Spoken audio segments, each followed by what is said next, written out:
Performance CEO show. Today I'm talking to Walfredo. Walfredo is a digital entrepreneur from Italy. He previously was active in the e-commerce space, had an exit in 2018, and now he's really focusing on environmental impact. He created a company called Genuine Way and also an impact-driven community and conference called the Castle Gathering. I mean, there's a lot of things we want to talk about and understand what you do. And the company is focused on as a blockchain service provider and creating transparency with regards to ESG topics. I mean, Walfredo, welcome to the show. And we have lots of questions, what this all means and what you're doing. So please tell us more about your company and your story. I mean, this sounds really interesting. Hi, Sebastian. Very, very happy to be here. Thanks for inviting me. As you anticipated, I'm from Italy. I'm an entrepreneur. And finally, some years ago, my career and my life goals kind of met because I felt that I wanted to be in a space that could be meaningful, for the next decade. And definitely the environmental problem is the number one right now, I believe. And to make a long story short, I was involved in blockchain like many other. I was first connected to the, kind of more of the crypto world. And then I started understanding there was a lot more behind, what we would do with crypto. The blockchain technology was something that could change several industries. And when talking about blockchain, the keywords that keep popping up were transparency, decentralization, accountability. So that's when I started thinking that this could be very interesting for the ecological transition. My vision is that we are trying to massively accelerate the change for us to meet very stringent goals, for the environment. And it's not easy to do it organically. I think that technology plays a great role in accelerating this, and blockchain is the ideal infrastructure. So that's where we had the idea to create Genuine Way. Genuine Way is a startup from Switzerland that is active in all of Europe. And this stage of its evolution, which is, started in 2020, so it's still an early stage. It works with brands, consumer brands, from food, cosmetics, fashion. What we do is we support ethical brands in disclosing what they're doing for the environment and social impact. And we can get into it in a bit, but basically blockchain, is a ledger that allows you to showcase stuff to the consumer in a permanent way, unmodifiable way, and it also assures accountability. Therefore, by using this technology, consumer knows who is doing what and has also the chance to keep the companies accountable in the future. Sounds very interesting. I mean, blockchain is a topic which is widely discussed. There are a lot of use cases for blockchain. I mean, currencies you mentioned. Can you give us an example for a typical customer? What are they documenting with your system? Yeah. So we built a platform that's called Gen Platform that allows you to connect your ecosystem, meaning tier 1 suppliers, tier 2 suppliers. Let's do an easy example. You are a fashion brand. You source, tencel fiber, which is an innovative material, substituting cotton, from an Austrian supplier. This Austrian supplier is just the company is transforming the fiber into a fabric, right? But there is another company who is extracting the fiber. So this is called a tier 2 supplier. And there's another company or farmers growing eucalyptus trees that are used to extract the fiber. That's called a tier 3 supplier. So in a single system, it's like a tree. There are multiple. If you get to tier 2, there's like sometimes hundreds of suppliers and so on if you work with a big brand. So what we do is we interconnect all of these and we require them to basically publish documentation on a data room that is on the blockchain. So we have a smart contract system that notarizes large amounts of documentation and assures accountability of who is sharing the documentation. The typical documents that we would get are certifications. Then we would work with supply receipts that can give a feel of the existence of the supply relation between all the players involved. But lab tests, NGOs can be involved. So, you don't only have suppliers, you can have the energy provider that's giving you clean energy. They can certify that actually you're using clean energy. You can have the lab that did a test on your food product that showed there's no chemicals inside. So it's called auto-certification. This process is the evolution from marketing, Where greenwashing happens is any company can say, we have a very sustainable business, right? But a lot of companies are tired of hearing all the other companies saying that, and they want to go into a space of auto certification. So open up your company, bring your ecosystem, show what you're doing. And the key element here, the question that I've been asked the most is, well, why is blockchain necessary, or what changes with blockchain? I could do it without blockchain. Yes. Well, the reason there is for accountability. The reason is blockchain does not bring extra truth. Document is not more valuable just because it's on the blockchain or data. But when you are putting information on a centralized server, you're working with several centralized servers. Exactly. Everyone can do whatever they want. Everything can be changed. But when I ask you to notarize a shipping receipt on a public blockchain, it's staying there forever. And Genuine Way is like a directory for consumers in the future. We want to be the biggest database archive of supply chain information on the public blockchain. And that's important, because one day a consumer can say, hey, look, but actually there were harmful chemicals in this product we found out. They can go back and they can say, look, this company is for several years has been publishing fake documentation on the public blockchain. And at that point, I hope they sue them. Although they're my clients, that's the purpose of it. Interesting. I mean, I know it from the pharmaceutical industry that they have to document their whole supply process. I did a lot of work in the past, and also in the chemical industry. I mean, this is a system which companies can use to really present themselves as an environment-friendly organization and really make sure that also their suppliers follow the procedure. It's also a marketing tool for them.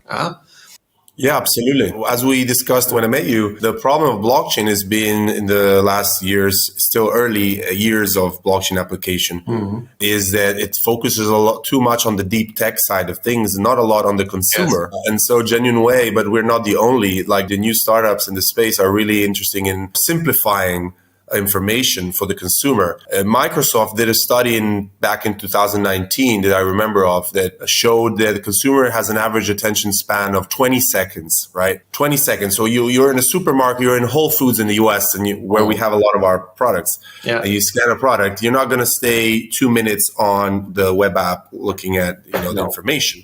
So we need to hit you with the key facts. The key facts can be relating to a short supply chain, quality. Of course, a lot of Italian brands, they want to showcase that they're Italian manufacturer and so on. But what we really focus on is giving you KPIs like CO2 impact of the product. Why is this product, why are these materials better than the standard ones you find? And we're not judging. So Genuine Way is just a tech provider, a window between the brand and consumer. We're not giving you a rating. We're not telling you this is the best product, you should buy it. We're just telling you this is a pretty transparent brand because this is everything they've showed us. But it's up to you to decide and to understand if you like this product. So I, as a consumer, would have the opportunity to check out your database and to research for a certain brand I'm interested in to see if their supply chain really is 100% eco-friendly and fulfills all the criteria. This is one way to do it, although like Genuine Way is still not internationally famous brand. So most of the information you get it from the product directly. So I would say that 80% or more of the consumers that see what we do, they do it by randomly entering a shop or a supermarket or a fashion store, or even buying something online when they receive the e-commerce product. It has like special tags and stuff. That's when they're like, interesting. Typical label would say, explore our sustainable supply chain or something like that. Most of the time it's QR codes because it's the easiest, most affordable technology. Otherwise it could be NFC or augmented reality, whatever you want. And that's when the consumer gets to go on a more vertical understanding of the product. Interesting. I mean, this technology can be used for all kinds of industries. I mean, I have a lot of clients in the financial sector or in the manufacturing. And now with all these sanctions going on, they have big issues really making sure that, for example, some of their suppliers doesn't purchase steel from Russia, So there's no way of really documenting the whole supply chains in a way that, as you said, gives 100% accountability and trust. Yeah, because this is all individual systems on single servers, and we all know that this can be changed and modified.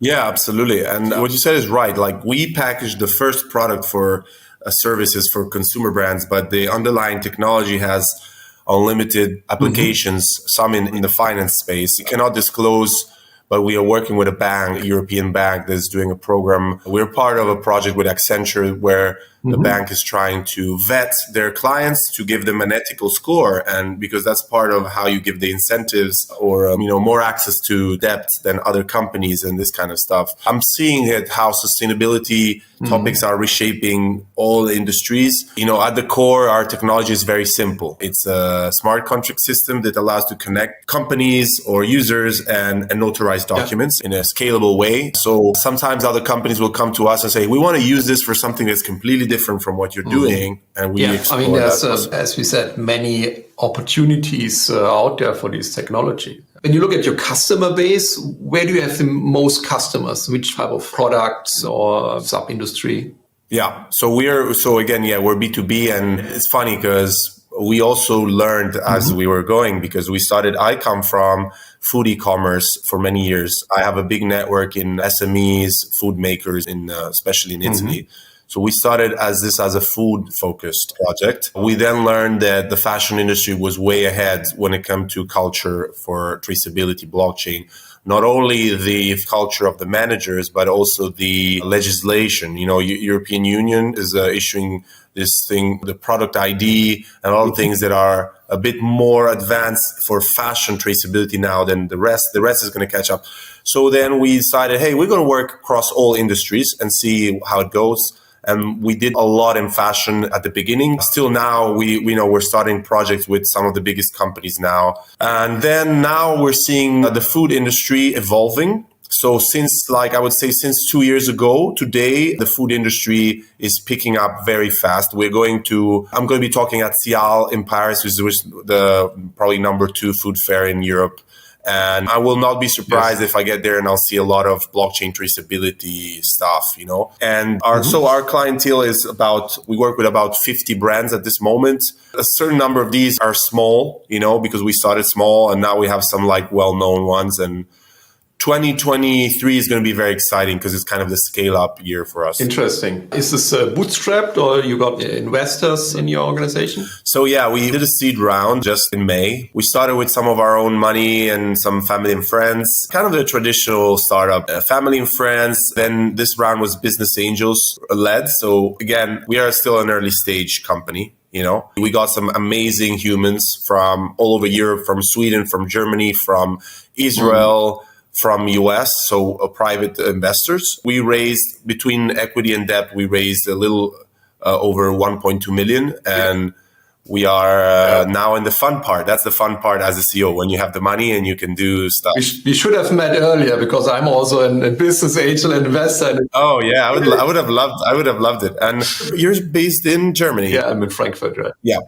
So we're doing a lot of stuff now in Germany. I'll come and say hi whenever. Definitely. We have to have a coffee. Yeah. It's an amazing story. You mentioned in the beginning, you wanted to create meaningful work or wanted to do meaningful work. And I think this is something many entrepreneurs realize throughout their career. Yeah, they start something, and I all did the same. I started a business consultancy. I run this for over 22 years. But at some point I realized, hey, this is not really creating the impact I want to create. This is not really having a really meaningful focus. At some point in your life, it makes tick, and then you say, okay, it was good what I did. You did e-commerce, but now I need to focus on more important problems the world has. This is amazing. Your company is about 23 employees, right? You just started a couple of years ago. It's a fast-growing organization. How do you lead your team? How do you lead the company? Can you tell us? Yeah, well, as I think you've had many conversations about this. COVID has changed the world a lot.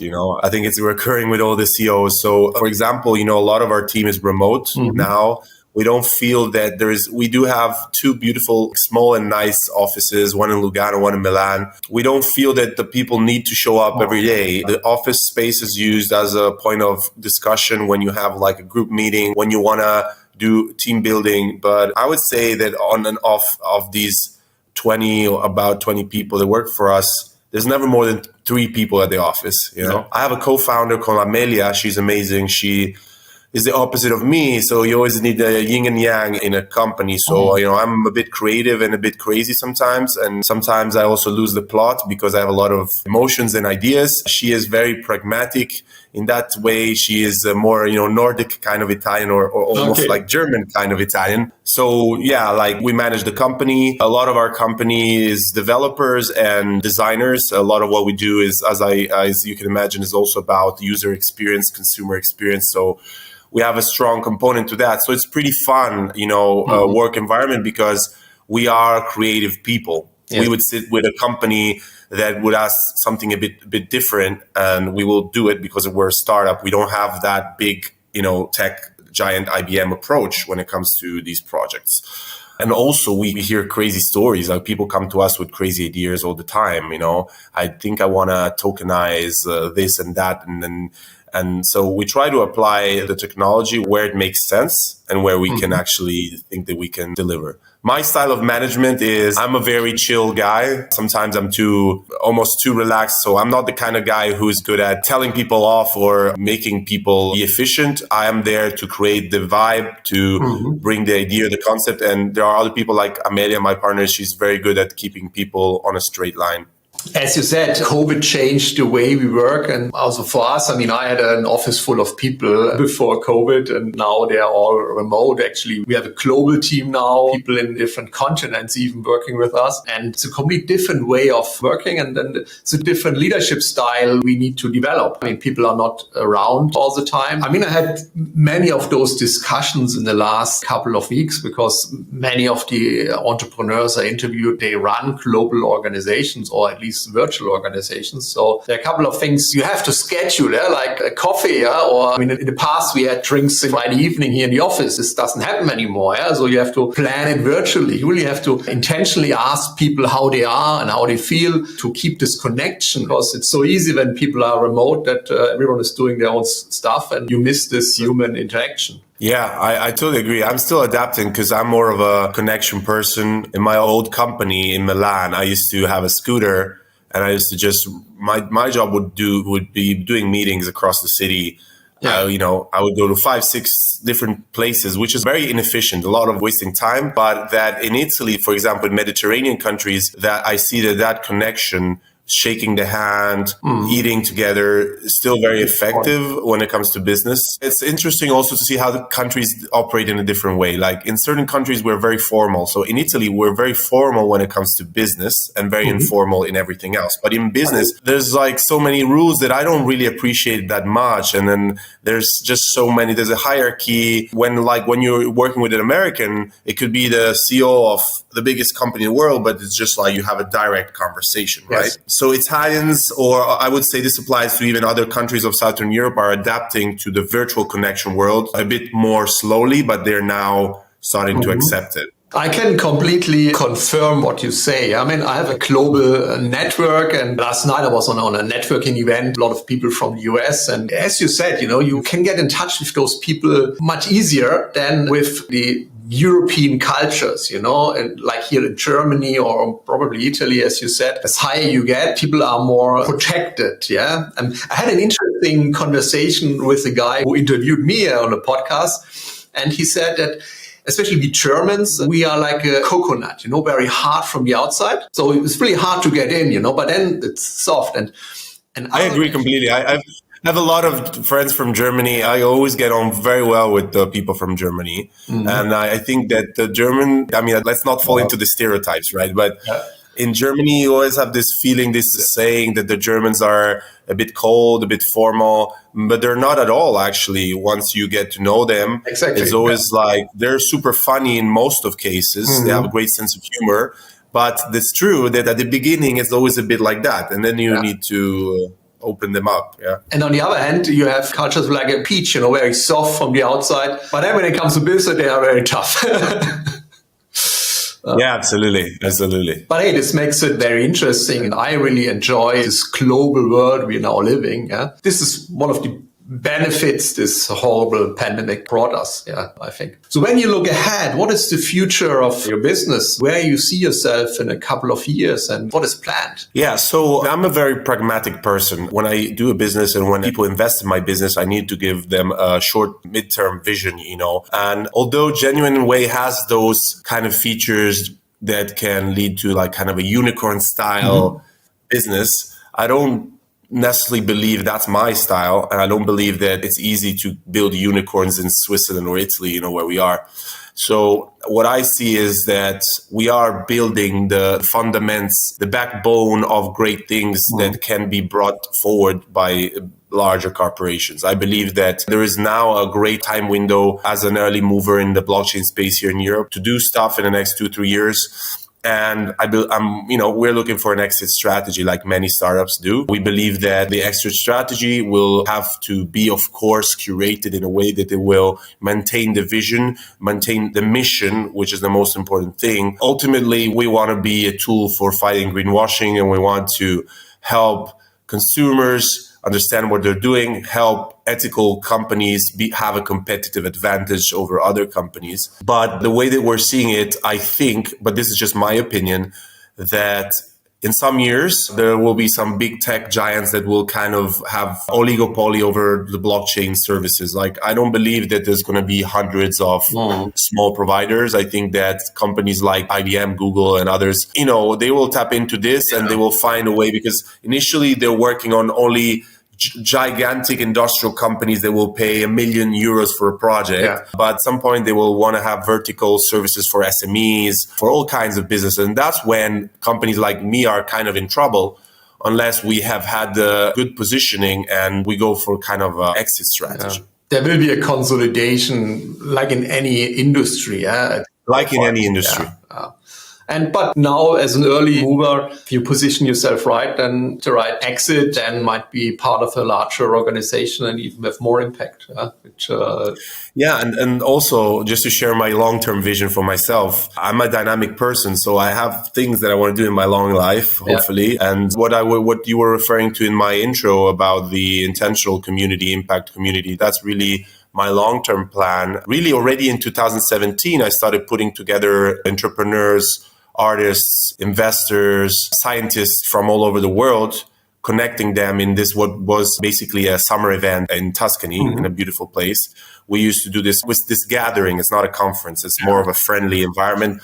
And what I see is that way of connecting the right people, you can create sparkles of energy that produce ripple effects. Like, we've had people investing in other people's companies. We've had people getting married after, we have had 2 couples getting married after meeting at my events. Yeah. It's my favorite KPI that I always talk about. So this was kind of put on pause due to COVID. I'm going to still do it next year, but in the future of my life, if I have enough wealth and enough time, I will try and make this something very powerful. So just basically connecting people from across the world for impact.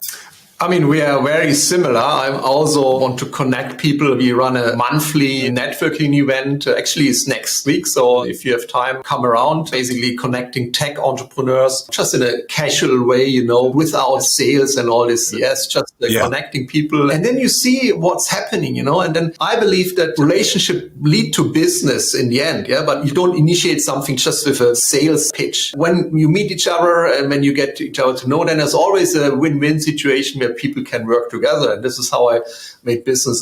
I agree 100%. That's my model. I'm excited that you do that. When we do our event in Tuscany, this is going to sound very stereotyped tech entrepreneur, but we have a pre-Burning Man experience and an after Burning Man experience. When I did my first events, it was a high networking event in a beautiful castle in Tuscany, drinking wine, and people would love it, but it was just networking, right? Then I went to more in the California culture, Burning Man and these things, understood there's like some powerful tools that can be used for these kind of events. When we did the second event, there was a curated experience. And on the first day, you were forbidden to do networking. So on the first day, you cannot give your card. You cannot ask, what do you do? You can only ask, like, how are you doing today? How are you feeling? Are you happy? And because we go through a process that by the third day, when the real networking happens, there's like more of a friendship layer.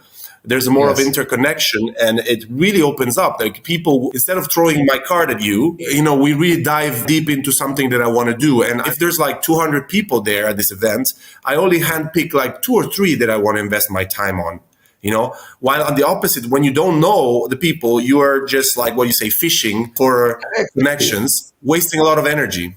get people to know, build a relationship, and then business will come. So I'm always telling my clients who are in need of business and new contacts, hey, talk to them, build a relationship. And many people I interview, they end up working with us, because we like each other and we create something together in one or the other way. And this is more fun, than doing this cold sales pitches and then creating this odd atmosphere, if someone has to answer a sales pitch and feels a bit awkward when it's being approached. So I like your way, amazing. And I like your way too. Let me know if you run an event in Italy. Would love to come around and visit this beautiful country. Absolutely. Would love to invite you. Yeah. Well, Alfredo, it was amazing talking to you. I mean, we covered a lot, covered usage of blockchain for environmentally friendly companies, really documenting the whole supply chain and making it transparent. I like your approach that you want to fight greenwashing. Yeah? I mean, there's so many organizations out who basically paint themselves green and tell the world how great they are. But when you look behind the curtains, then you see what's really happening. And I also believe using technology, like blockchain technology, can really create a difference and create a platform for these companies to showcase their true nature and really showcase how environment friendly they are, and also help them to control their suppliers. Because, when you run an organization, you cannot really look down into each supplier and see where do they source the material and where do they produce, and if they are using these platforms, then it's all transparent. Amazing story. I wish you all the best. You're really creating an impact in the world, a positive impact. And I love connecting with people like you. So thank you very much for your time. Thank you, Sebastian. And I really love what you're doing, bringing people, on your platform to talk about this kind of stuff is very important, very useful nowadays. So I'll also be interested in looking at your other podcasts and everyone who's going to be attending. And thanks again for having me. Thanks, Walfredo. Have an awesome